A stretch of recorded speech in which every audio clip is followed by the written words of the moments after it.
Lil Durk, murder for hire.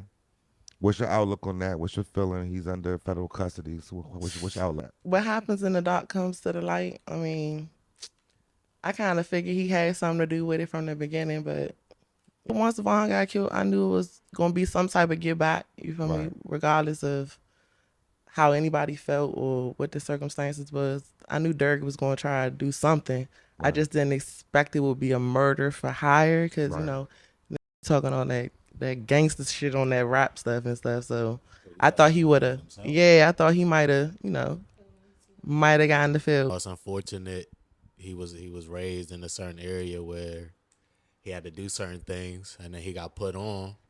But he was surrounded by some wolves that if he ain't keep feeding, they was gonna eat his ass. So you think he had no option to do this, or you think he was just peer pressured from what was around him and the people around him? I think we always got an option, but because of the people he would surround himself with and shit like that, like I don't think he kind of like we always got an option, but it's kind of like he was kind of stuck in that.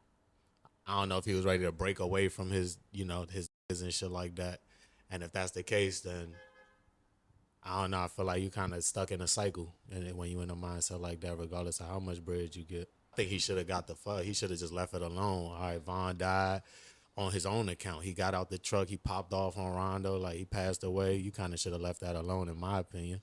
Once you get to a certain status, prior to they telling his ass to slide, Right. And now that he locked up, everybody like, oh, Dirk locked up. This is what the I wanted him to do. I think it's just street code, and I think that I think that we got to think about Lil Durk outside of the fame.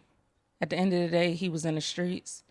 At the end of the day, that's his brother, and a street code, like fame and all. Like if somebody take your brother out, what you gonna do?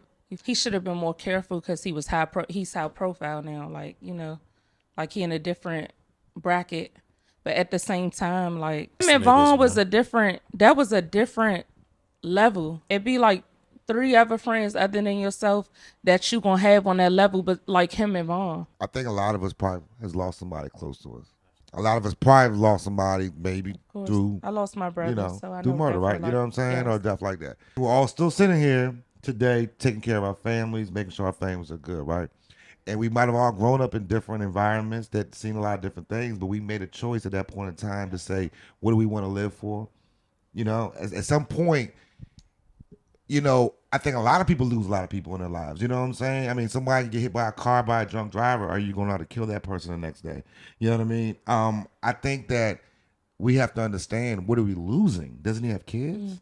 So what is the value? Your brother that's gone that you can't bring back, and then you lose your family, your kids, the livelihood, and another generation, another generation, another generation. We got to think about how he was raised in general. Like when you come from the trenches and you never had a moment where somebody guided you outside of that, no, you gonna be a product of society. Around, that's real but shit. Hold on. If he was 19, 20, 20, he's been around some professional people. He's been doing a lot. But maturity don't come with age. It doesn't. But you're making it seem like he doesn't know right from wrong. We're taking credit away from this man being able to make millions of dollars and conduct business meetings, or he let his emotions get to him. A lot of younger men are being raised differently, where they are very emotional, and we don't want to keep it 100. It's about emotion. It's about people saying this and saying. When you're a grown man, you don't care about what people have to say to you. It's also because of everything that's going on in that area of generation. Yes. A lot of these boys aren't men. A lot of these younger boys are being raised by maybe single moms. Do you think that could play a role? Saying that still makes you a product of your environment.